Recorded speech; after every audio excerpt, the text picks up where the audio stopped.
welcome to the podcast. It's the best podcast in the world. This is going to end up on the show. I know it, motherfucker.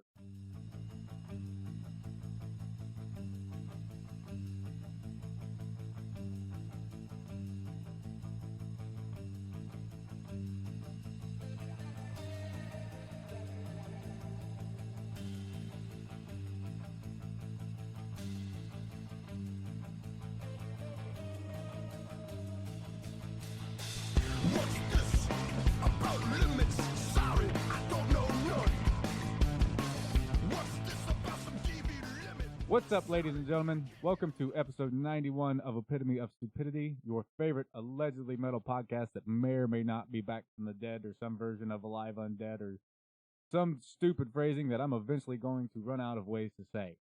More importantly, though, today's tunage is brought to us by the mighty fucking Clutch.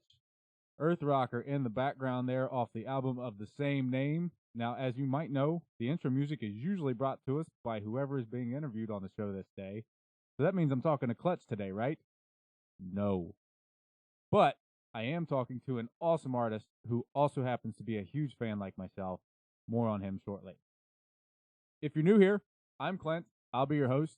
If you're not new here, you might remember a few years ago before some stupid fucking global pandemic when we would partner with the massive festival here in Columbus, Ohio, the one and only Sonic Temple. I'm going to play a commercial for them now, not for the fun of it, though commercials are indeed fun, but because they have again partnered with us, and I'll be giving away 3 sets of weekend passes to the fest. Play the commercial, Clint. Will do, Clint. Sonic Temple Art and Music Festival returns to historic Cruise Stadium. Slipknot, Disturbed, Pantera, the original Misfits, Evanescence, Limp Bizkit, Judas Priest, Stain, Breaking Benjamin, A Day to Remember, Falling in Reverse, Sleep Token, Rise Against, 311, Seether, Mudvayne, and many more. May 16th through the 19th, Columbus, Ohio. Tickets on sale now at SonicTempleFestival.com. Man, oh man, that is going to be 4 days worth of fucking fun. Later in the show, there will be a lot more info as to how to enter and what all can be won. Spoiler, there might be some artwork by today's guest up for grabs as well. For now, I'm just going to note that you will have until 11 a.m. Sunday, March 24th to enter, and the drawing for the winners will be shortly thereafter. So here's the part where I tell you about what I've been listening to, because I have the platform to do that, and I am a nerd like that. I've obviously been listening to Clutch because Clutch fucking rules, and that's what our guy Steve wanted to listen to, as well as they're going to be on the previously mentioned Sonic Temple Fest. Other than that, I've been listening to lots of Ministry. They put out a new album called Hopium for the Masses, and they will be here in Columbus just a couple days from now, and I am looking forward to seeing them again. I've also been listening to a bunch of the St. Pierre Snake Invasion and Foxjaw. More on Foxjaw in the near future, I do believe. I also came across a band called Outworld, who have a really cool grungy metal thing going on that I'm intending on further sorting out, as my first listen was enjoyable there. I've also been on a pretty consistent run of, as you may have saw in the socials recently, Them Crooked Vultures. It's been like my palate cleanser here lately. That album is just so great. Something about playing drums for Josh Homme brings out the best in Dave Grohl, and old John Paul Jones gets it fucking done. This is the part where I get on my high horse and tell you to drink better alcohol, like some mead from Briminghorn. Here's how to get you some. You go to briminghornmeadery.com, pick out some delicious, literally award-winning mead, then use code EPITOMEAD at checkout. That's EPITOMEAD, and you'll get 10% off your order. Then, like magic, a few days later, you'll be enjoying some exceptional mead for less than what other people would pay for it. You can't lose. So, I think that's been just about enough of me rambling and saying stupid shit and, talking about sponsors, because somehow or another this show has fucking sponsors. How about I make those consistently idiotic phone noises, and then a couple seconds from now we talk to one Steve Chanks. Yeah? Okay. Beep, beep, beep, beep, beep, beep, boop. Ring. Okay, and for some reason, Steve took my call. On the line with me right now is one artist extraordinaire, Steve. I believe it's Chanks. You got it. All right, look at me. First try. Steve, how are you this fine Saturday? Actually, probably not fine for you. You're probably getting the rain that I had yesterday. It's utterly miserable out. Perfect. Then why not talk to an idiot on a podcast? Exactly. How's it going over there? Oh, it's well, it's still some version of gray, but the rain seems to be gone. So, I guess that we're moving for. Who knows? It's Ohio weather. It's its own damn atmosphere and joke at this point. But actually, no, you don't, because you're in New York. So whatever. Well, yeah. I'm up in the Hudson Valley, so we get the weird sort of mountain fog and bizarre rains that we remember from when we were kids, where it was like pour for 15 minutes, like crazy torrential, and then it would lighten up, and then you'd have a nice beautiful day. Right. No, we'll have 3 days of that, and it's just utterly depressing. So it's been we kind of came out of that for a little bit, and I got to walk my dog, and he was like, "Wait, the outside still exists." So this is still an option. Yeah, it still exists, man. We can go out and we can have fun. So excellent. I'm just looking forward to this winter's been sort of like I didn't know I had seasonal depression. I'm not even 100% sure that I do, but it definitely has been taking its toll on me. I wanna be happy and running around in the sun again, man. Dude, that's not usually a thing for me. And if we're being completely honest, this winter has not been bad. It has just been so much gray, and it's like I want to shout at the outside. Like, I've got enough gray inside my house on purpose. I don't need it outside too. Come on. For sure. And this is well, we all kind of lived through the pandemic, so we all know what it was like being locked up in our houses and stuff. Sure. But I moved upstate a year into the pandemic, and though I'm an illustrator and a designer. Oh, I wonder if there's a high likelihood that nobody knows who I am unless you gave a really good intro. I have not, but I have a list of questions here, and I'm going to let you finish what you're saying there, and we're going to get to explaining who and what you are here very soon. Yeah, I'm one of those guys that makes art because I like to make art, not because it pays it pays some of my bills. It doesn't pay all of my bills, but I'm also an art director for a small web firm. But up until recently, I was going into the city every day and I see people. But the last 3 years moving up here and being through the pandemic, I rarely step out of the 4 walls of my office / studio, and I do miss seeing people. So I'm looking forward to the nicer weather where I can get out and talk to people again. Well, allegedly, it's not all that far off. So, or at least by the calendar. The first big generic question I have here is the super easy one, and that's just, what have you been listening to lately? Oh yeah. That's it's a weird scenario. My daughter is, and I'm gonna pour. I'm having a cider. Drink one for me. Yeah. I'll get another one going in a little bit. But I knew you guys were gonna ask that, and I was like, oh yeah, what have I been listening to? And then I'm like, all right, well, Lamb of God and Mastodon, yeah, and Stone Age. But then I realized, like, yeah, those are fucking 20-year-old albums. Like, what have you been listening to that's new? And it's I had to like tax my brain a little bit, and I started to say my daughter's 21, so get a lot of suggestions from her. And like she wound up introducing me to like Turnstile and Turnstile are great, yeah. Yeah, and it's kind of when she first put it on, I was like, wait a second, is Quicksand making albums again? Right. And she's like, who's Quicksand? 2 hours later, I had to introduce her to Quicksand, but she's sort of like our weird younger roommate because she's been ever since she was a little kid. She's been coming to concerts with us and stuff. Nice. She was like 4, and we were taking her to see My Chemical Romance, and she was 6, and she was on my shoulders at the Dead Weather in Prospect Park. So she's got this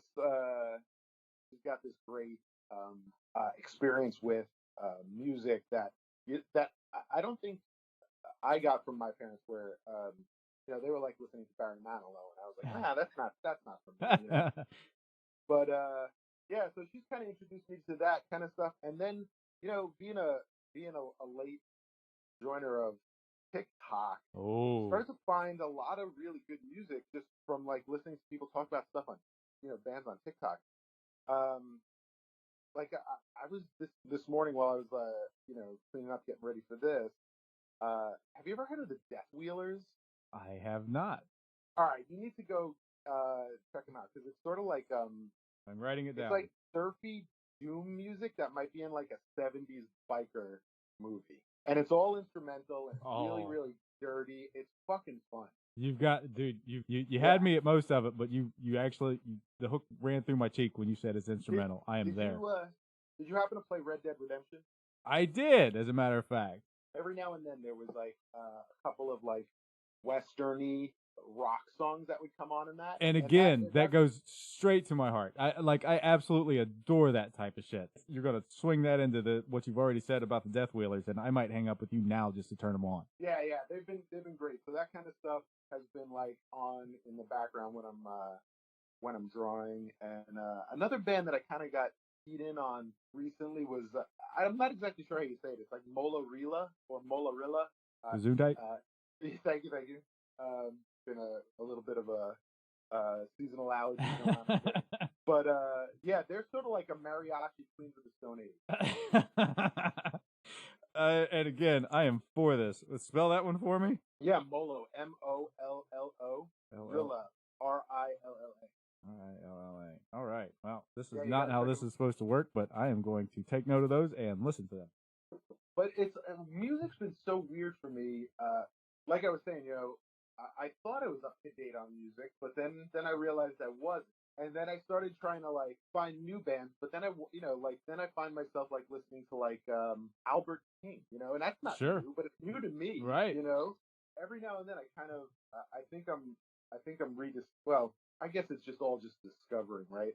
And yeah, it doesn't always have to be brand new, which I try really hard to stay on top of culture, but there's only so much my brain can absorb. Right, there's only so many brain cells, so many hours in the day.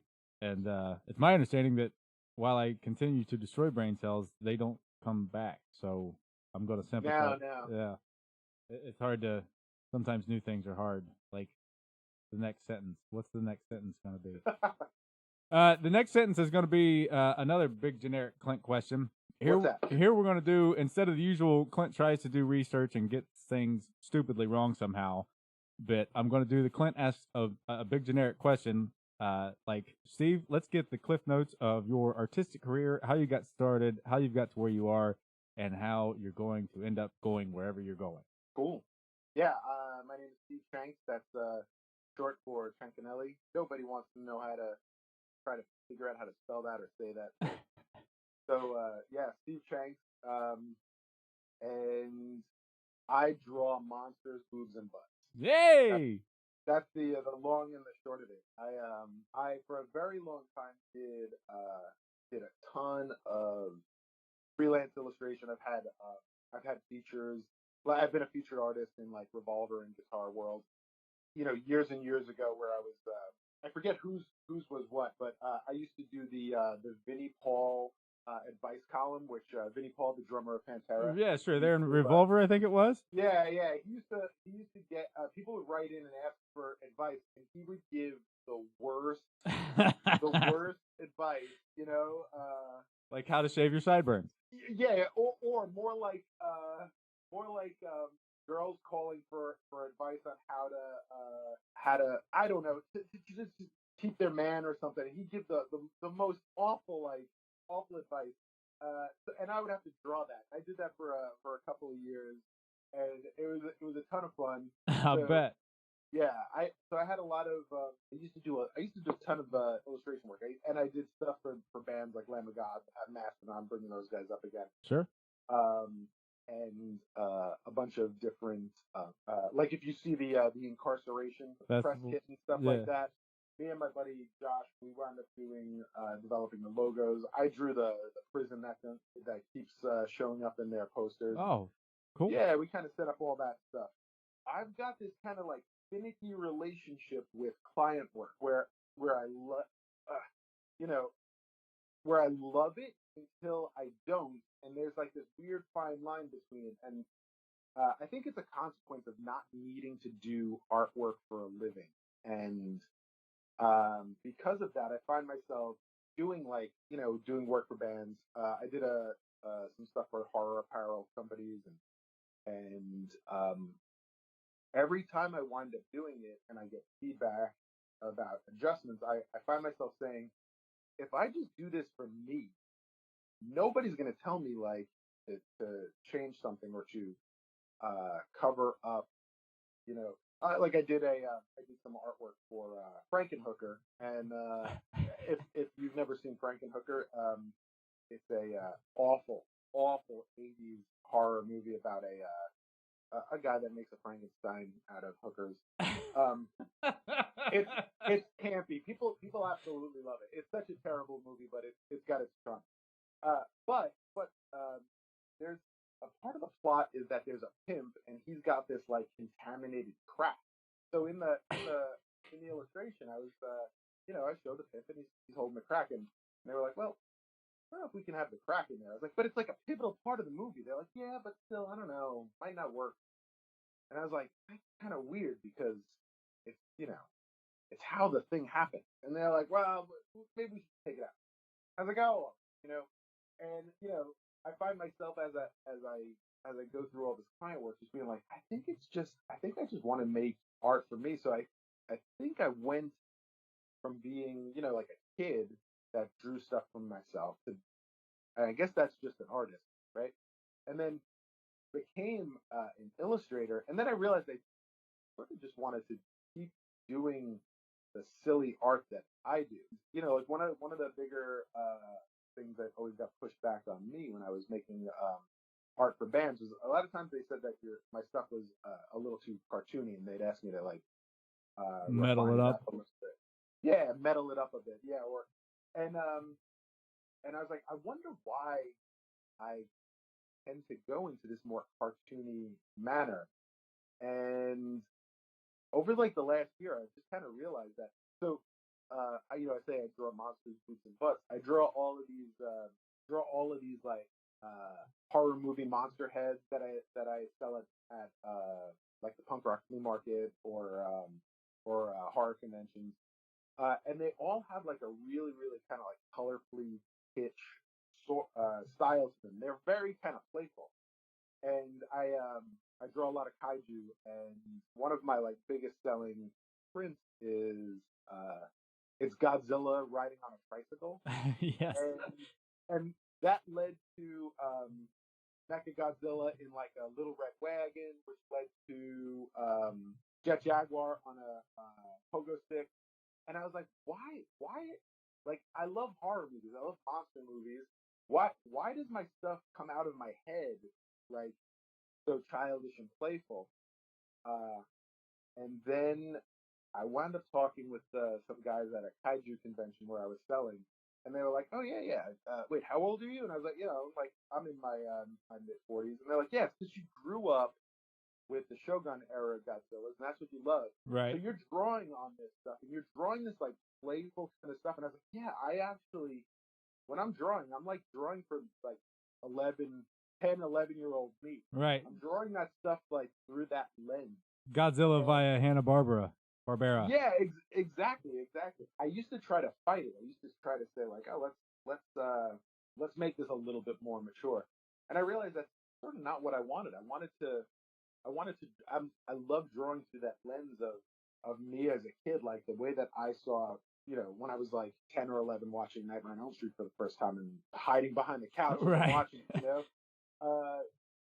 I like that it's coming out of my head as if it's coming from that little kid. That's me, because that little kid that's still, I guess I still am dialed in with him. He never went away. He just got older. Sure. I think that's like a luxury of I was gonna say kid, not kid, of people our age. Like we didn't, Nintendo didn't go away. We grew up. We got a Nintendo, and the Nintendo got older as we got older. Right.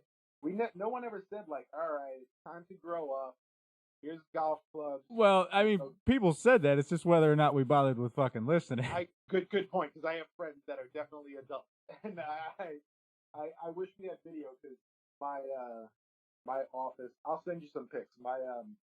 My office studio I've got all my Star Wars stuff from when I was a kid on the wall. I've got all of my Shogun stuff. I've got my Voltron, my Transformers. Like, it's all my stuff from when I was a kid. Right. With some stuff I have added. So it is. I am protecting that 11-year-old me that does not want to be an adult. I can certainly agree with that, and like I think I've done some combination of both those things, the adult and just the taller kid thing, where for a while I felt like there was, taller kid, right. For a while there, I felt like there was some version of, well, I can't really like this stuff anymore. I'm of whatever age, and then you wake up one morning and it's no, fuck that. Samurai Jack kicks ass. I'm watching Samurai Jack.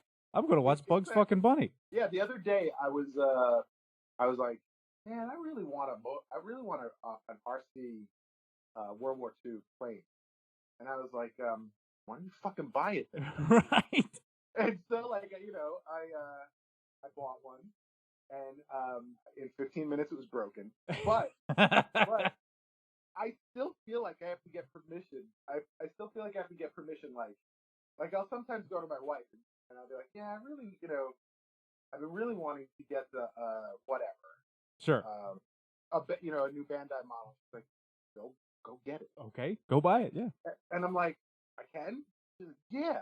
And every now and then she says the same thing. She's like, you ever feel like we're just playing house? And I'm like, yeah, every fucking time. That's why I have to ask you for permission if I can buy a toy at Target. Not long ago, I was hanging out with some friends, and when we parted ways, I drove by a gas station and stopped in there, and I'm standing there trying to decide if I want these gummies or these gummies. Mm-hmm. And then when I get back to my house, I take a picture of the 6 different bags of gummies that I ended up buying and told them, the thing about being an adult is that your parents aren't there to say, no, you can only have one. And you end up spending $20 on gummy bears at UDF on your way home. Dude, I was like 35. I was like 35 before when the waiter came over and they were like, what are you going to drink? And I'd be like, oh yeah. No, I'm not going to have water. I'm going to have a soda, or I'm going to have a cocktail. Like, there was that. Do you have high C? Yeah, right. Yeah, this adult thing, man. It's not what it's cracked up. No, it's not. It's over fucking rated, but we're gonna try to have some fun with it, as we are right now. And just to kind of quickly tie something together before I forget, in what you said there about the things in your office, it's not posted yet, but it will be by the time anybody's hearing this. I took a picture of some of the monster heads I've gotten from you that you were talking about that awesome. I'm looking at right damn now, and will be posted here soon. So you'll get a sneak peek at my stupid fucking office. I forget. I know you got Predator, but who else did you want to get? Predator is so awesome. I was so happy when I saw that. Cthulhu, the Evil Dead book, the Necronomicon, and Frankenstein. Oh, awesome. Yeah, the Necronomicon's a lot of fun. I bet a lot of people like that too. A lot of people like that, and I love when like kids come over, because my booth is really, really loud and very, very colorful. So a lot of kids gravitate toward it. Sure. And there will be like little kids like grabbing up stickers, and it's either some like a family that's similar to mine, where it's like a dad in a Injustice for All shirt, and like a mom in a Cure shirt, and they're like, yeah, they're either like, don't grab a sticker for dad too. Yeah, right, exactly. So they're either like, do you want one of these stickers? And the kid's like, no, or the kid's like as excited as them. Right. And yeah, they all gravitate towards those monster heads in particular are so loud and obnoxious, colorful, color-wise. They are. They're great. Oh, thanks. And I'll tell you what. We'll jump from that to this question here. Knowing your love for monsters and drawing these things, do you have a favorite to draw, or what's your favorite just in general for the fun of it? And is there any that's been a pain in your ass that's to draw, like maybe one that hasn't come off the way you wanted it to? I've spoken to some artists. Like there are some artists that do like a lot of sketching to get ideas out, and I've spoken to some artists that do a lot of plotting in their head, and that's always been the way that I work. So as opposed to sitting down and trying to rough ideas out all the time, most of the time there's this like construction that's happening in my head. It starts to get really refined, and then I try to translate that out.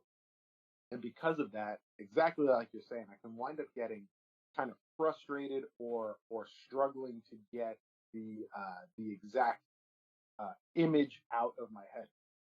Case in point, I brought up the Jet Jaguar piece, and so he's like and those people that don't know who Jet Jaguar is, he's one of Godzilla's sort of buddies. The Showa era was like 1975-ish, where Godzilla was really, really being catered to little kids, right? All right. So it's very, very playful. He's probably the cutest Godzilla that there ever was. Sort of like big eyes. Previous to you drawing him. Yeah, right, exactly. And so if you've ever seen the scene where Godzilla runs and jumps and slides on his tail and kicks the other kaiju, that's yeah. the Showa era. It's very silly. That's why I freaking love it. But anyway, Jet Jaguar's in my head, and he's like this sort of demigod to me. And here I am, I'm sitting, and I'm like not getting the work that makes it him to me. And I'm redrawing and redrawing and redrawing. It's this sort of like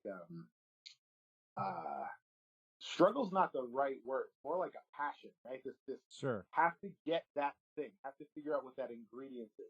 Chefs probably chase this, and that's probably a little bit more tangible because you can taste it and be like, oh, it's missing salt. Right. Oh, it needs oregano or something. They might too much goddamn paprika. Exactly. But when it comes down to sketching, I think it's a little bit more like nebulous. It's harder to pinpoint exactly what that weird little nuance is. So he took a really, really long time to kind of pull what was in my head and get it out on paper. But those like hours, and I think that's sort of the thing I like about being an artist for myself and not necessarily doing tons of client work is that it affords me that like ability to sort of harp on something for really, really long, and until I get it to what I want, until it's really, really what it means to me and makes it that special piece. So Jet Jaguar was that one that was like so hard to pull out, but when I got it there, and every time I look at it, it's like, yes, that is nailed it. That Jaguar in my head. Yeah. Right. I brought up that Frankenhooker piece too. That's one of those ones that, as I was drawing it, the thing in my head was just sort of falling out into my waking tablet. I was like kind of surprising myself as sure. it was developing how sort of dialed into what my brain was seeing. Right. Was coming out on the tablet, and that doesn't always happen, and it's weird because it's not like one of those things that's like, oh, when I'm drawing a whole lot, when I'm just really, really productive, that stuff gets easier. It's just sometimes things just flow even better, and I think chasing that sort of experience is one of those things that just keeps me active as an artist. Sure. And like on days like that, kind of similar to your chef's comparison, that just having the tangible experience of where it's like your hand and your damn brain are doing the same thing at the same time and being able to see it happen would have to be a fucking cool, almost out of body experience to just see it, just watch it come to life. It is pretty wild, and it's so satisfying when it happens. Oh, I bet. And then you asked about like something that I love drawing. To be fair, I slammed 3 questions into one when I said I was going to ask one question. So. Oh no, that's cool. That's cool. But I freaking love drawing Darth Vader. Oh yeah. I think it's because he's tough to draw because of all the angles. But you know, I have tons of notebooks and sketchbooks that just have his head kind of sketched in the corner, and there's plenty of time. Like um, for every order that I get, I do like a quick little sketch that goes into the that Yeah. goes on the order sheet, and it'll be Darth Vader. I have a very Simpsons-esque Frankenstein that I draw because he's a ton of fun. I'm also like your typical heavy metal art nerd and draw skulls Right. all the time. And also, I credit sort of my color understanding. I credit graffiti with that. Okay. I wasn't like a big graffiti artist, but I hung out with some amazing artists back in high school, and I did a lot of black book type of work. I was never the vandal, but it really taught me color, and because of that, I have grow ups in every book, everywhere of my name, just Steve. You know, in like your typical And sort of like kind of bubble graffiti. letter, Yeah. grow up graffiti letter. You know, and that's another thing that just is riddled all over the house. There's something with with my name scribbled on it in your like classic 80s graffiti style. Sure. I guess speaking of style there, let's we've done the kind of long form definition of your style. If you had to sum it up succinctly, how would you define your style? Disney meets Mad Magazine. And see, I knew that was the answer. I just love that sentence so much. I wanted to hear you say it. Thanks, man. That is Yeah, I grew up, or I still have it. When I was 8 or 9, I think when the first Barnes and Noble opened in our neighborhood. Oh yeah. I was in there with my mom and dad, and there was this gigantic Disney book on the on one of the tables, and I was like, oh my god, this is amazing, and I kind of pawed over it for a bunch, but I mean, it was like $35 in the in the mid to late 80s or whatever it was. That's a lot of freaking money. We didn't want for anything, but that was only just because my dad fucking hustled. And then later that year for my birthday, I open up the my present, and it's that book. And oh, cool. I drew from that thing constantly. I was drawing the like Mickey Mouse and Donald Duck, and I kind of really learned that sort of style. And then later on, like looking at the Night on Bald Mountain from Fantasia, and that sort of like was that like introduction to like scary and horror. And then I meet my friend Chris when we're like 8 or 9, when we're right around that time, like 9, 10ish, and we start. He introduces me to Marvel Comics, and he would have the Marvel Universe comics out, which are different. Yeah, it's those the books that had all the characters and their like backstory and their strengths and everything. Oh yeah, I got you.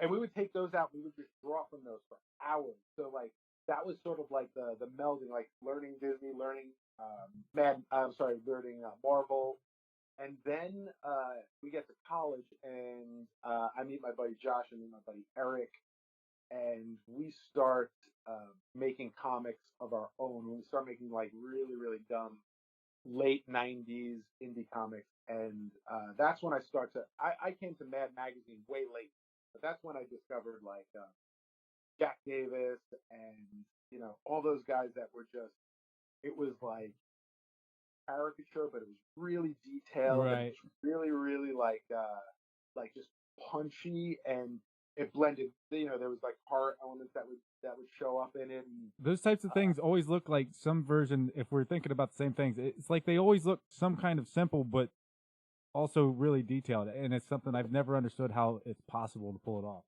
Like Stevie Ray Vaughan, right? He makes great, yeah. Shit looks so easy that like a lot of people overlook it, and you're like, yeah, he makes it look easy because he's that freaking good. Right. Yeah, Jack Davis. You look at his stuff and you're like, oh, it's just cartoons, and you start to look a little deeper, and you're like, this is more than just cartoons. Right. Yeah, this dude's got. I had a weird sort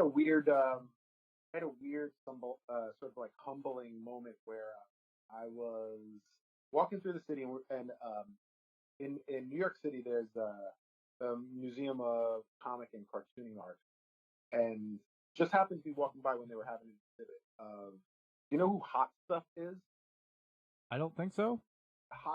You know who Casper is, right? Yeah. Casper the Friendly Ghost. Sure. So Casper was a comic from the 30s and 40s, and then there was Hot Stuff, who's this like cute little devil guy. Okay. Oh, okay. I got you. Yeah. And there was an exhibit of pages of original Casper and Hot Stuff, and there were a couple of Disney pages too, but I'm forgetting what exactly those were. But they were all like 30s and 40s comic panels, and I was like a snob. I have these moments of high snobbery. I was like, let's go and see how dumb this is.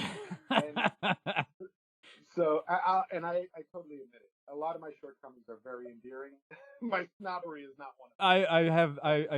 I'm gonna say it this way. I suffer from the same affliction. It's easy for me to give the old get out of here with that. Yeah, and this is one of those humbling moments where I walk in and I look at the first page and I'm like, huh. I will look at the second page and I'm like, what the fuck? And then I start like going from page to page, looking at everything that's there. And it was a small exhibit. It was a small room. Maybe there was like 40 pieces of, 40 comic pages to look at. And every brush stroke looked like it was carved with a razor. I was so humbling that I walked out of there and I was like, must do better. Must do better. Like here I am all these years being like looking down at that kind of stuff. It's just silly cartoony comics stuff. Right. And then walking out of there and just being like, all right, we got to figure out how to drop lines like these guys that with just like such elegance. So yeah, I'm always chasing that. Sure. And I mean, it's good to always have something to kind of aim at and swing for, right? Oh, for sure. I guess in some relation to that, who are some of your artist influences and or idols? Oh man, well, there's Bernie Wright, and if you don't know who Bernie Wright is, because I don't think that he's sort of like he should be like a name that everyone knows. All your comic artists know who he is, but Bernie Wrightson was a horror comic artist. I think he worked for EC back in the 60s, back in the 70s and the 80s. And he's just got this really, really great understanding of black and white and tone, because he usually only worked in ink.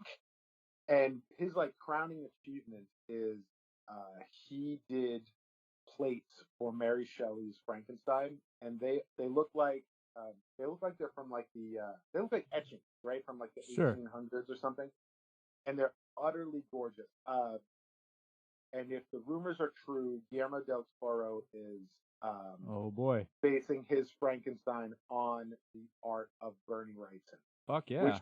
Which is going to be pretty crazy. For the monster in this artwork has a really kind of zombie-esque look. He doesn't have a nose. You're just seeing into the cavity there. The cavity there, yeah. And that's like something that I adopted for all of my zombies and my Frankensteins and stuff. So Bernie Wrightson, numero uno. When Jack Davis, who I brought up, and Jack Davis and Bernie Wrightson have a tie-in. Back in the 80s, you could send away through Mad Magazine for a 6-foot-tall Frankenstein poster that was drawn by Jack Davis. All right. It's just so freaking dope. Do you still have it? I never had it, and I've looked to get it on eBay, and they're just so expensive. But it's just one of those things. It's so amazing. Disney's one of those influences for me. But then there's like traditional artists traditional illustrators who I got to know in college, and it's guys like J.C. Leyendecker, who was a contemporary of Norman Rockwell as well. Like these guys were just like the most I want to say prolific, but also just like style in God. Like, you know, Norman Rockwell, I think a lot of people look at him and they're like, oh, it's such cheesy Americana. It's so sappy. And I tell people, you know, you got to put it into context as to when it was. It was the Depression. Like he was basically drawing hope for millions of Americans. Right. And J.C. Leyendecker, was a gay man in 1920 or 1930s, drawing for the Saturday Evening Post and drawing for fashion ads and stuff like this, and basically just drawing the most handsome men you'd ever seen, the most stylish men, the most stylish women, and just there's like a term like painting from the you paint from the sleeve, not from the cuff. Okay. And it's this idea that like your brush stroke should be like it shouldn't be like very, very fine. It should be very broad. It should be expressive. And that's sort of J.C. Leyendecker, where everything just feels like it's like whipped onto the page, and yet it is so strong and it is so iconic. So like those are some of my like biggest influences and people that I still look at to this day, as to, you know, to give me sort of inspiration and just, you know, to kind of, again, to humble me and to be like, yeah, you can do this. You just gotta push and do better. Then there's like guys, there's modern guys. There's Rockin' Jelly Bean and Coop. You know, if you don't know Rockin' Jelly Bean, he's sort of like one of the godfathers of the lowbrow movement, and his stuff is very, very illicit, but it's gorgeous. And Coop, another one of them, to a similar extent. You know, he draws. It's sort of nude women and monsters, and I love nude women. So good. This is. I feel like I haven't said much here so far in this show, which is fucking great, not only for the show itself, but for people's ears in general. But also, it's because I've been so busy writing all the things you're saying down, because usually I have some tangential idea of what people are talking about, be it music or artistically or something like that, and I've got nothing, and I've got a full damn page of notes from you. So this is worthwhile for me, no matter what. I come from a big Italian family where conversation is like a gunfight. So, get your shots in while you can. Yeah. You gotta come correct. You can't bring a knife to this gunfight. How about the dreaded AI question? What are your thoughts on this stuff? Oh man, it's killing me right now, because I mentioned I'm an art director for a small digital agency in the city. Fuck, I don't know if 5 years from now, if that means I have a job in that sense. I don't know how the industries out there don't take advantage of this. Sure. Now, from an artistic standpoint, I've had these discussions with people on Instagram and on Facebook and in real life. I remember when which is the big visual one? Midjourney? Midjourney, yeah. When Midjourney first dropped and people were doing like simple stuff, I was like, it's gonna be years before this starts taking jobs. But no, it's not. There was that someone set a prompt. What if Jardowski did Tron? And I remember seeing those images and being like, wait a second, what is this? Wait, okay, this isn't real. And this isn't an artist. And this stuff is really, really cool and stylish. And I was just like, I don't know how we compete with this. And does the average audience member need there to be a human that made the art? Does that matter? I think that there's like a lot of like weird questions that like artists are like, oh, we're always like, no, that, you know, these AI generated pieces of art, they lack whatever, right? Sure. Insert whatever it lacks. And I find myself being like, I don't know if that matters to the general public. I don't know if they're going to be aware of that. It's sort of like when artists get into the weeds and talk about little things that matter to them, right? And goes over the general public's head. dude, I don't know. I know I look at stuff and it gives me, it inspires me, and I think that's a good thing, and I hope that that's what happens. And then the the art college educated side of me says, the camera didn't end the art world, so this will. Okay, yeah. I'm hoping that's the case. Sure. I mean, to whatever extent, I feel like I have to admit that the reason I was able to pull the answer Mid-Journey out of my ass is because I have it and I use it and I see the $15 come out of my account every month, even if I don't use it, and think that was totally worth it because I can put whatever the hell I want into it and somehow I get the fucking image back. There's a sports talk show. Stay with me. This is going to make sense. I promise. There's a sports talk show here in Columbus, Common Man and T-Bone, and somehow or another this stuff came up on their show the other day, and one of the guys, T-Bone, said something that I thought was really smart about all this. Whether or not it's useful is up for debate, but he said that the AI stuff was supposed to help so that people could indulge more and live more through art and doing those types of things. But instead of I know where you're going. Instead of taking away all the menial tasks that we're still fucking stuck with, it's doing the cool shit while we're still stuck with the menial thing. I know. What an ironic yet capitalistic nightmare we live in. Right. Artists, humans toiling at labor-intensive work while robots make art. This is not the Terminator we were promised. I know. How do we fight this?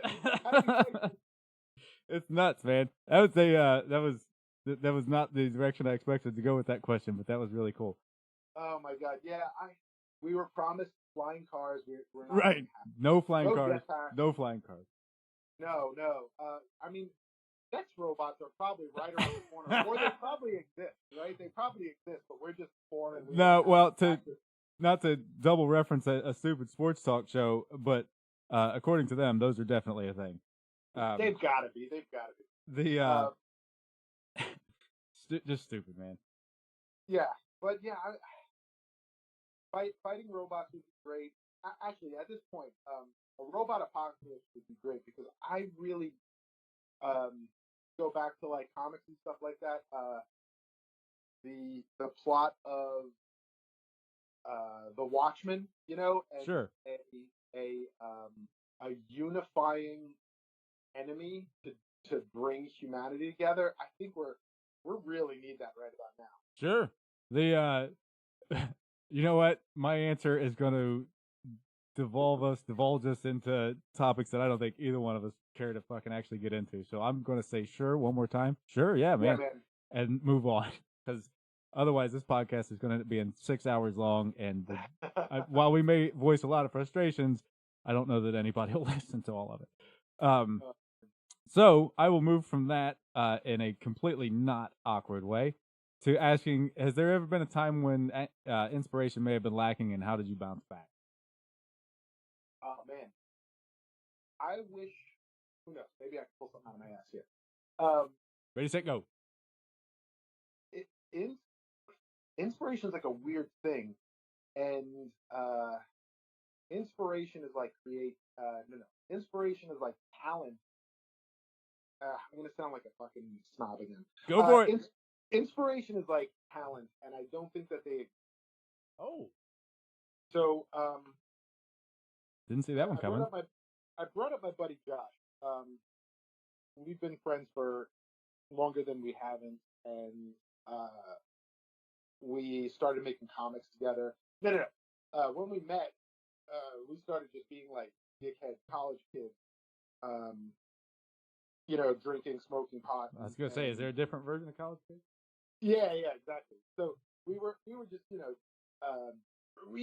typical art student. Thought we knew everything, and then we graduate from college and we can't get art jobs. So Josh had a great idea, and he was like, "What if we just made our own magazine?" So we started making this magazine called Royal Flush. It started out as a comic anthology. And then it became sort of a comic and heavy metal. I shouldn't just say heavy metal. Comic and music magazine. And then it became sort of like every creative person that we know started saying like, "Hey, can I work on this?" And so it became this sort of like creative outlet where it was just an atom bomb of creativity. Writers, photographers, artists, illustrators, so on and so forth. Just everybody just unleashing their creative juices, sort of with reckless abandon. And I say that I don't know if talent exists because, and Josh, this is not me calling Josh out as much as praising him for something else. Josh always would say like, I know other people that are better artists than me, or better designers than me, or better editors, publishers, or whatever than me. But what I bring is like a crazy amount of passion and stick-to-itiveness to it, and in a lot of cases that sort of supersedes the quote-unquote talented guy. So we started to be like, yeah, I don't know if talent necessarily is a thing that exists. Talent is sort of like how we define someone that has like sort of passion and a want to make stuff or a want to do something, and then they kind of just push that all and overcome obstacles to be as to be as productive, or Sure. to be as sort of like, or create something cool. It's talent is like what we call that need to make something, and that like knocking down any kind of barrier. Sure. The escaping of the passion. Right. And so how does that tie in with inspiration? Inspiration is like this weird thing where we think that we have to wait for it to strike. And in my experience, if you're waiting for inspiration to strike, you're just always going to be waiting for inspiration. You kind of have to. There was a quote, and I wish I knew who said it, but the quote was "action before inspiration." And it's like, if you want to be inspired, you have to sit down and you have to put in the legwork. And you have to, and for a guy like me, that means like sitting and drawing a ton, or sitting and I think sometimes if you look at my sketches, my concepting sketches, they don't look like anything. They like to someone who knows me, they might be able to look at it and decipher it. But sometimes my like if I'm trying to draw a more illustrative scene, like maybe there's something that's involving like witchcraft and witch hunters and something like that. My sketches might just look like boxes or rectangles and triangles on a page, just to get the idea out.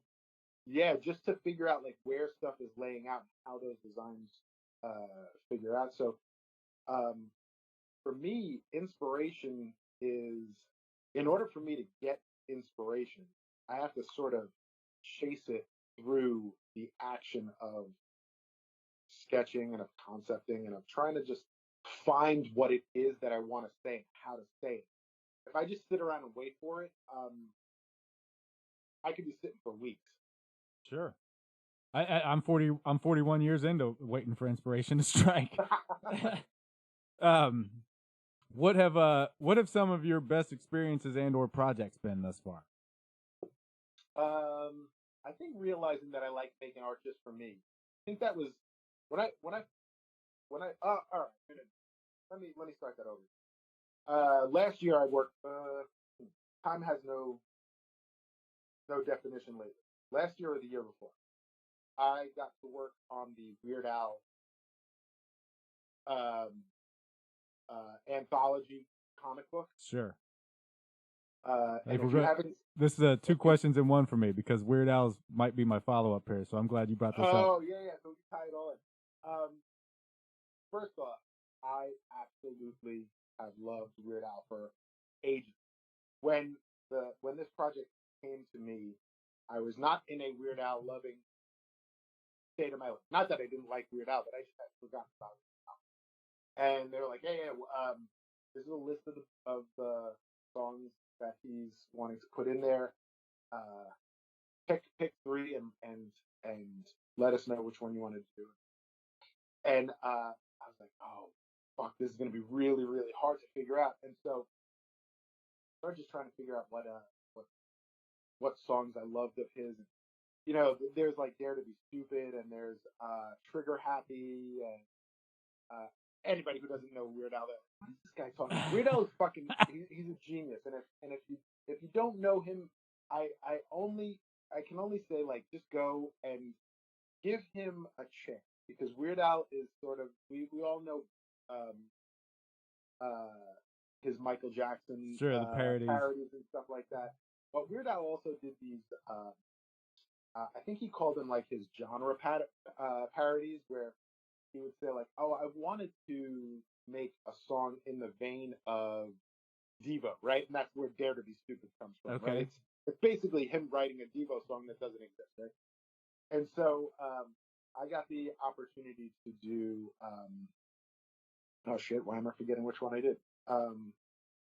You Make Me, right? It's all about how there's a person in his life that drives him so insane that they make him want to staple bagels to his face and remove him with a pitchfork. And it's just totally ridiculous, right? But I got to sit down and draw this utterly ridiculous kind of love letter to Weird Al Yankovic, and it was never something I thought I wanted and that I needed to do.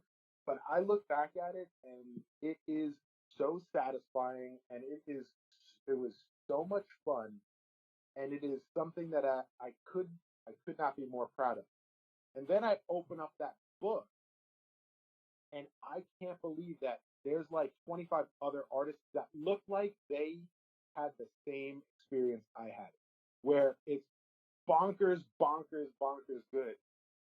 One after another, and yeah, go out there and get it. It's like $25 for the graphic novel. Go get it if you remotely like Weird Al, or if you like just silly kind of passion project. Go check it out. It's fucking great. I will make note of it. Yeah, and then I started to say that, like, figuring out that I like being my own client. I think that's been really, really fulfilling. I kind of dug myself out of a creative dry spell about 10 years ago, when I can't even remember how I necessarily fell into it.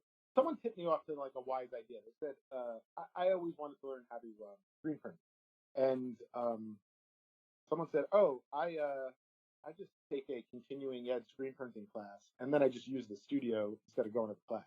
I was like, "Oh, you could do that?" They're like, "Yeah, it's great. You get all the paper you want, you get all the paper you want, you go anytime you want." Like, this is great. Perfect. So I started doing that, and kind of it was this weird sort of, all right, you're paying for a class, you're paying for the studio time. You better make some artwork for the next time you're going to go. And it would drive me to create artwork and then come into screen printing. And so it was one of those weird things where I noticed that, like, my art started to get better, and then my screen printing ability got better, and then they fed each other, and they sort of, like, because I understood how I was going to print something, it kind of led me to understand how to create it better. And I'd be remiss if I didn't point out that going and screen printing kind of led to, like, one of my passion projects. So I brought up the kaiju, the Godzilla stuff, which right. I love, and the monster heads, which I also love. But from going to the screen printing classes, I started to develop, and it started out as a one-off, and then I realized that there was more things that I wanted to do with this style, but it became known as my pinups in peril, and it's I told you I draw monsters, boobs, and butts. This was that, like, perfect melding of the two, and it's these are small posters of like 50s style pinup women. They'll have on, like, the garters, and right, and the wind will be blowing their skirt. You're getting that sort of like cheesecakey, stealing a sight, but they're it's like Bigfoot carrying off a cute 50s pinup right. girl. King Kong scaling the building with the hot lady. Exactly, and sort of that's kind of come out of it. And that's become sort of my passion project.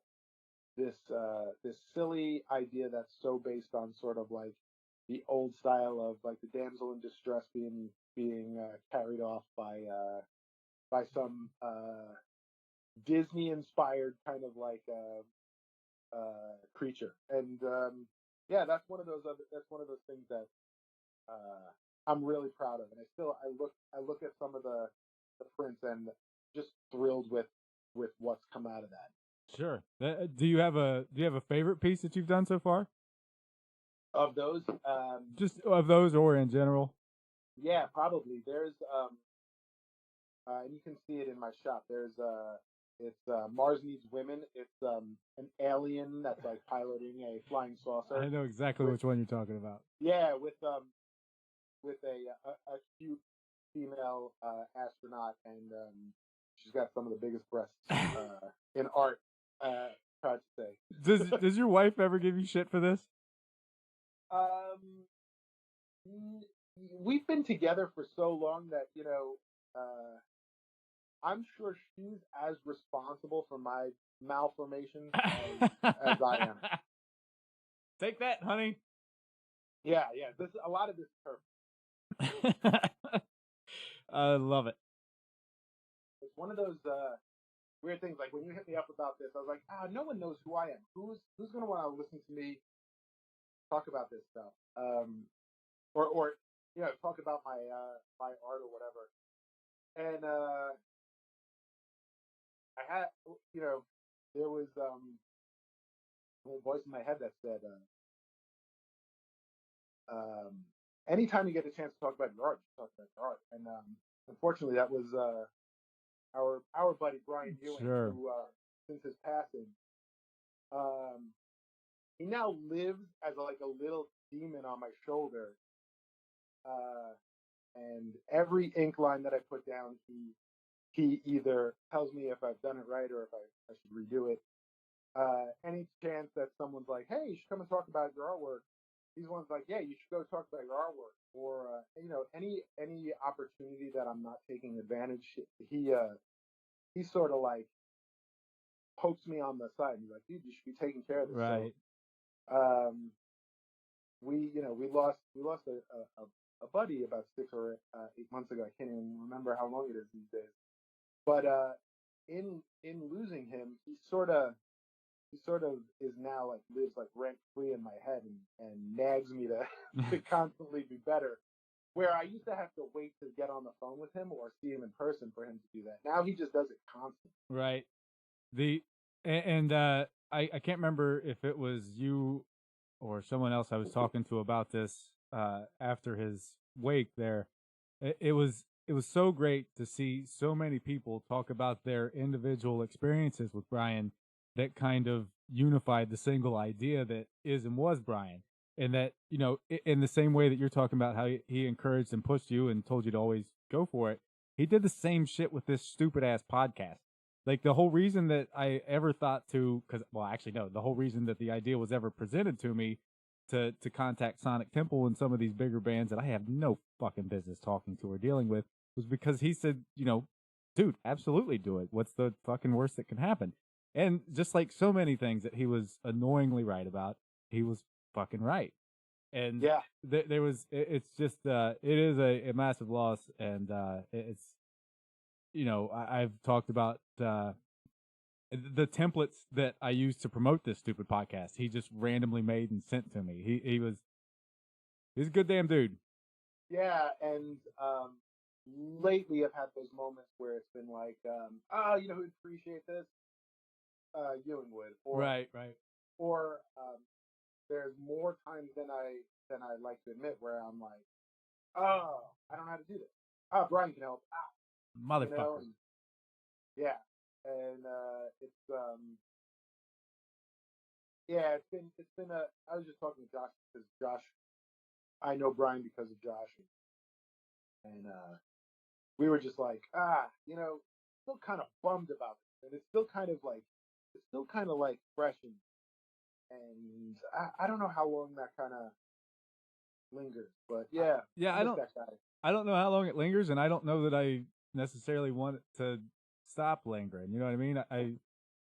It's it's good to have his voice in there every now and then to say, why wouldn't you try this, dummy? Right, exactly. I don't know that I've ever mentioned how, because he's been on the show a handful of times and was always fun. And I can't remember if I ever realized or I'm sorry, explained how I even came to be friends with him, and that somehow I'd stumbled across his artwork, randomly ordered some, and then when it got here, I saw that the mailing address was like, 10 miles away. Oh, really? Yeah. Like, well, holy shit. Maybe I should try to talk to this guy further. And, obviously that's exactly what fucking happened. He's got a lot of stories like that. Peter Santa Maria, who's in the industry known as Attack Peter. Oh yeah. Great fucking artist. We were all at 5 Points Festival about 6 years ago. I don't know, a few years before the pandemic started.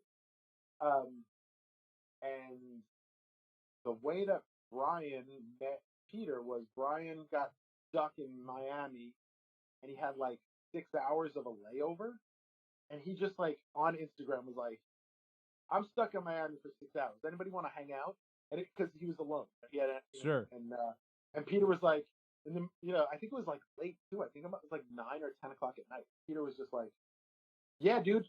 And I've spoken to Peter about that, and I've spoken to Brian about that. And Brian was like, "Oh yeah, this guy Pete comes out, and we hang out, and turns out he's this great artist." And you talk to Peter, and Peter's like, "Yeah, one of my idols was like, I'm stuck in Miami. Someone hang out with me. I go and hang out." And like, basically, Peter's like, he gave me like life altering advice.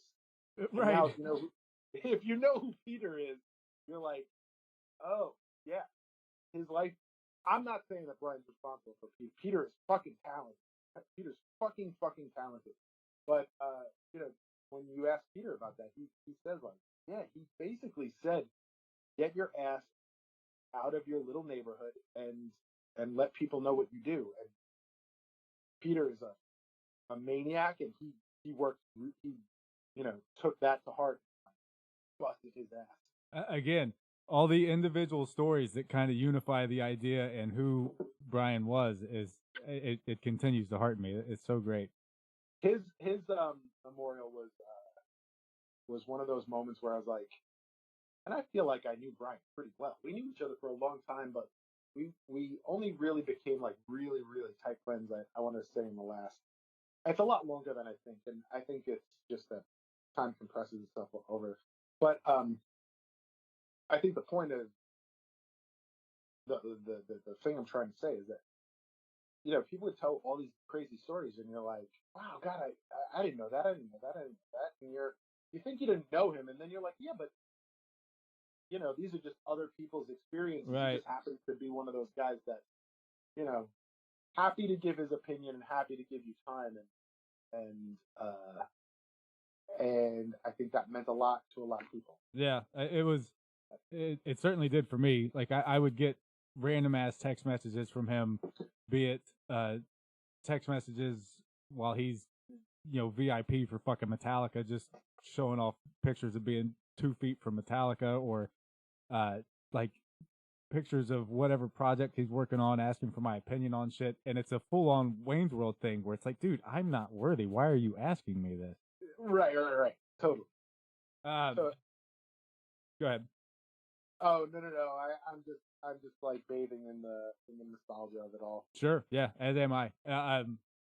He was a good dude, and he's missed, that's for sure. And I will now again do one of my specialties here, which is the awkward segue into stupidity, and we'll eventually bring it back around to that festival thing that I mentioned in relation to Brian too.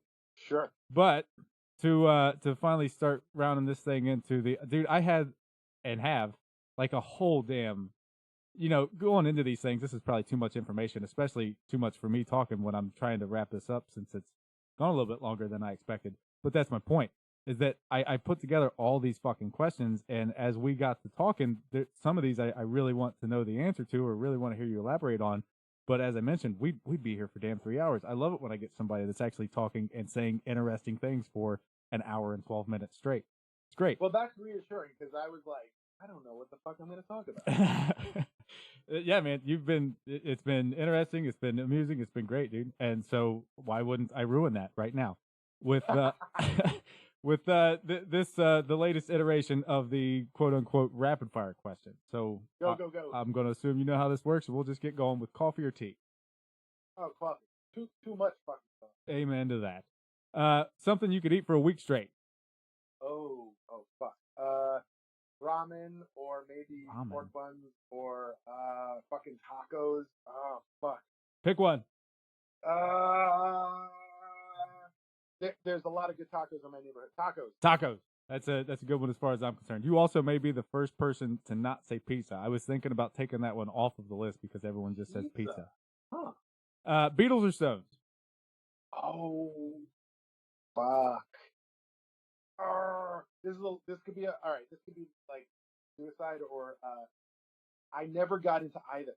Oh, okay. Yeah, it was when it came down to the classic rock, I kind of like locked into Zeppelin. Sure. And I couldn't. I've been trying to get into more of the Beatles and the Stones.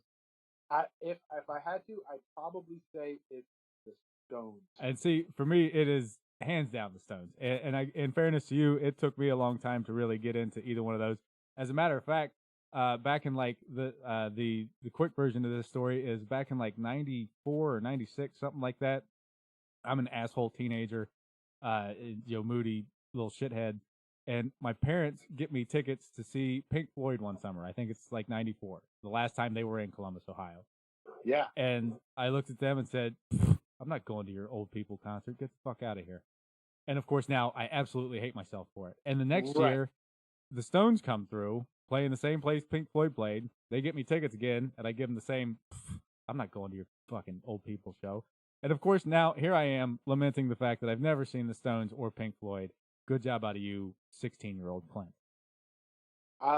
Dude, some people might say this does not belong as being contextual, but dude, I've never seen Nirvana. I've never seen Alice in Chains, Pink Floyd, Pearl Jam, or Soundgarden, and those were like some of my favorite bands of the time. PJ's the only one on that list that I've gotten to see. Yeah, I don't know what happened. It's I've seen hundreds of bands, but somehow or another, some of the biggest ones have eluded me. I somehow have seen fucking Helmet 7 times. Right. I've seen Clutch 224 times. I've never seen any variation of Alice in Chains. Oh, ridiculous. Yep. So picking back up here, Simpsons or Bob's Burgers? Oh, Simpsons, 100%. Okay, all right. I'm going to disagree with you there, but we'll keep going. Would turtles wear their clothes over or under their shells? Oh, that's a fucking tough question. Well, the Ninja Turtles wear their belts around their shells, so outside. Okay. If you had a superpower, what would it be?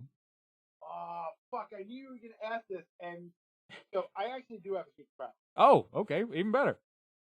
This is my superpower, and it's really, really fucking sucks. Every time I meet someone, I think I know them.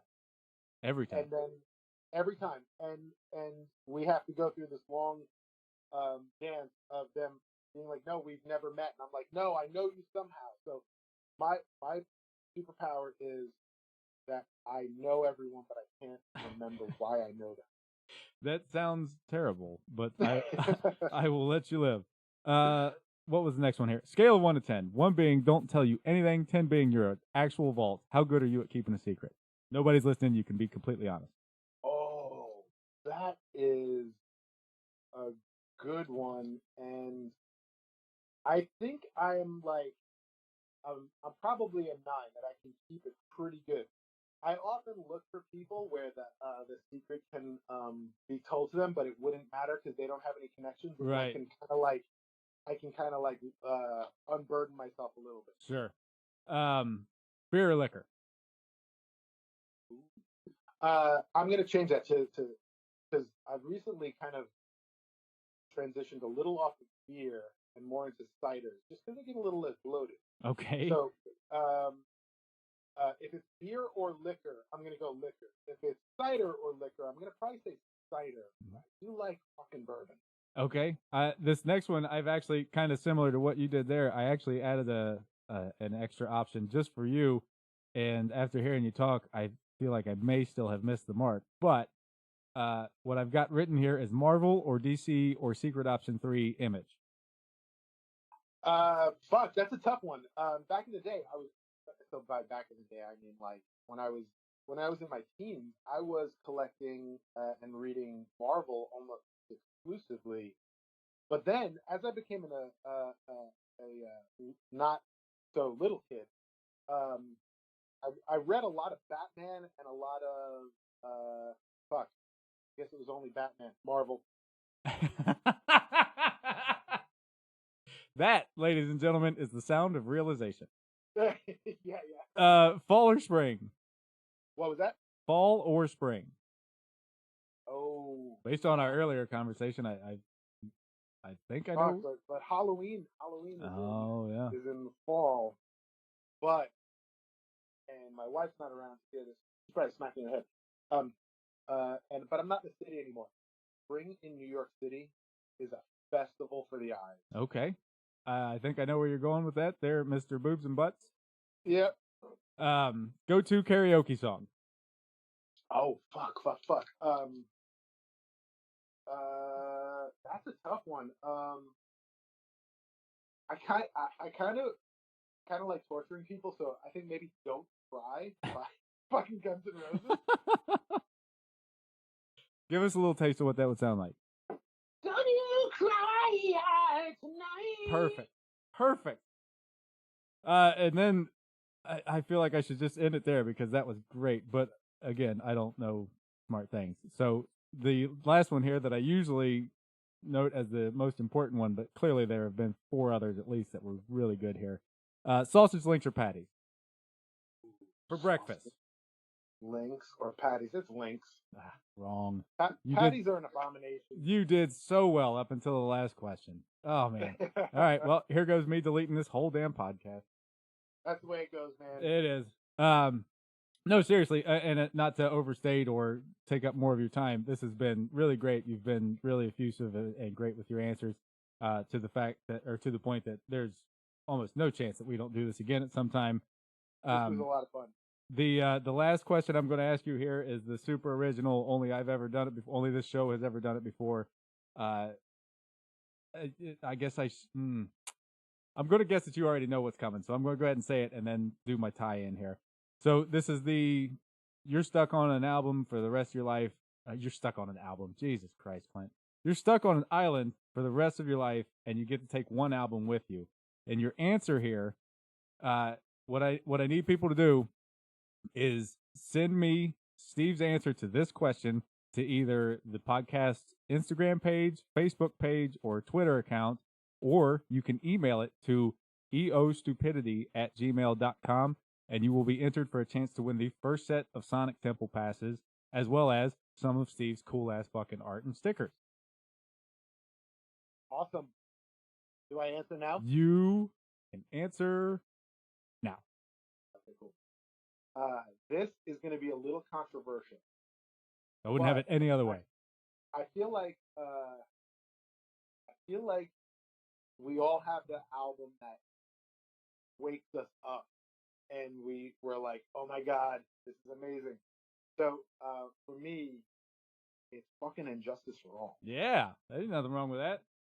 It is. It's just I mean I am very aware that Puppet and Ride the Lightning may be better albums, but it comes down to fucking Injustice for All. I remember buying it. I remember walking out of Square Circle in our neighborhood and having that cassette in my hands and just could not wait to get home and listen to it. And I still, every time I need something to like break me out of a slump or just, to give me a burst of adrenaline, there is nothing better than fucking Blackened.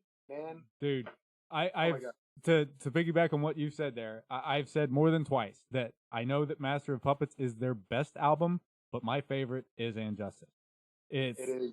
And here in the past, pick an amount of time that makes sense because I can't remember the real one. They've released whatever deluxe, super deluxe, extraordinarily deluxe versions of that thing, and on the back of one of them on Spotify, if you scroll all the way to the bottom, there's a Live in Seattle in '89 set where it's just so fucking good. It is perfect, man. It is them at their absolute peak, even without Cliff, and it just crushes. And it is my go-to anytime I feel like listening to Metallica. Yeah, they are fucking machines in that performance. It is perfect. That bread fan that closes it, just fucking amazing. There's I don't understand how you could ever want to listen to the recorded version of some of those songs after hearing that. Totally, I totally agree. Oh my god, yeah. Just when I was in high school, I got a bootleg of the Justice tour, and there are like when you start to define what cool is and what awesome is and just like everything that like starts to define who you are can be like you can like chronologize it. That's not the word. You We're can going like with it. identify it, right? Sure. I remember putting that cassette in, and they have the Ecstasy and Gold is playing, and right. the camera's like moving around a lot. You can't see the bootleg. And then the backward lead starts for Blackened, right? And with that, the right, and it's just a red light coming up into Hetfield's face, and he's at the front of the stage, like on the riff, and then boom, right, and it goes off, and I just remember being like, who's gonna start a band with me? Who's gonna start a band with me? Who's gonna start a band with me? I'm growing my mullet. Let's start it. Oh my god, it might have been halfway there by then, but fuck yeah, man, so fucking good. Yeah, man, that's. I'm glad somebody else. I'm glad we got to have that conversation on top of all the other things. So yes, again, send Steve's answer there to either eostupidity@gmail or send it to me via any of the socials, and you will be entered for weekend passes to Sonic Temple as well as some of his cool ass art. Thanks again to Steve for talking with me today and all the fun that we've had in the past hour plus. So much fucking fun. Thanks again to the Mighty Clutch for providing us with the fucking tunage. Be sure to visit the links that I've got here in the wherever you're finding this damn podcast in relation to Steve, steveshanks.com, and buy all the cool art that is available to you. And, maybe listen to some Clutch while you're doing it. Thanks to our continuing sponsors in Brimminghorn, as well as Sonic Temple for being back on board. Give us a review on iTunes or stars or whatever it is that they do on Spotify. If you're not already, follow the podcast on all the socials, as long as all the socials are Facebook, Instagram, and Twitter, as well as following Steve on all the socials that he's getting ready to list off for you. Yeah, I'm just Steve Chanks out in the world. Steve, S-T-E-V-E, Chanks, C-H-A-N-K-S. There you go. Steve, I'm going to let you introduce Earth Rocker for us, and then we're going to get the fuck out of Dodge. Dude, in the world of lazy motherfuckers, be a fucking Earth Rocker. Perfect.